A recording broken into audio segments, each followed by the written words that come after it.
minamahal naming Principal Pina Rosario S. Urbano, sa mabait naming School President, Ginoong Alberto S. Urbano, sa kagalang-galang na panauring tagapagsalita, Ginoong John David P. Acteno, sa mga minamahal naming guro at magulang, kapwa ko kamag-aral, isang magandang gabi po sa inyong lahat. May kasagana po, Philippine Jing. Hi! Wow! Kaya ko po kaya yun? Sa liit kong ito, nasabi ko po na kaya ko. Kaya narito po ako sa inyong harapan.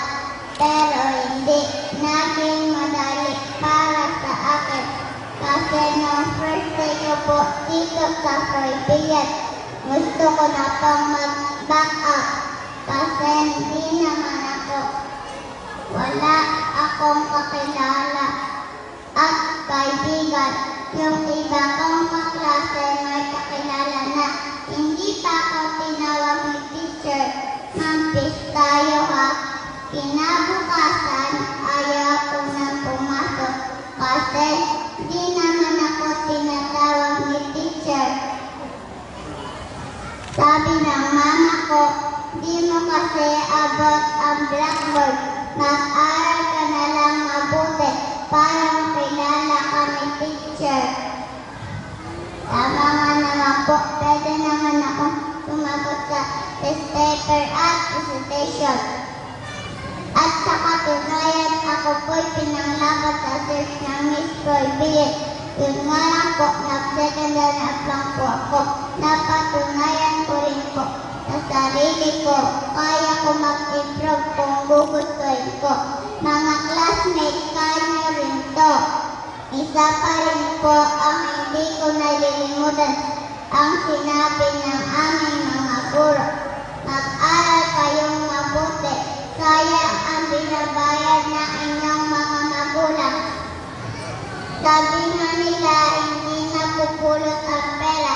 Kaya sa kapwa ko kamag-aral, napakalaking sakripisyo ang ginagawa ng ating mga magulang para lang tayo makapag-aral.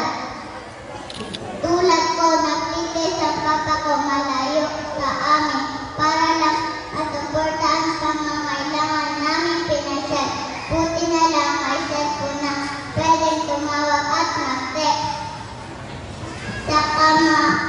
Sa kapwa ko kamag-aral na di ba tama lang natuklian natin ang kanilang paghihirap at pagsisikap para lang tayo makapag-aral? Huwag nating sukuan ang hamon ng ating mga guro. Tapos gawin natin itong inspirasyon para tayo magtagumpay.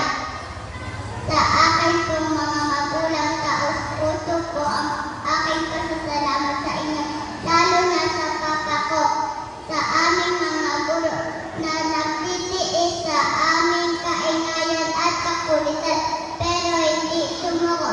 Saludo po ako sa inyo. Bahagi po kayo ng aming tagumpay. Maraming salamat po. Sa aking kapwa ko kamag-aral, congratulations. Muli po, magandang gabi po sa inyong lahat. Maraming salamat po.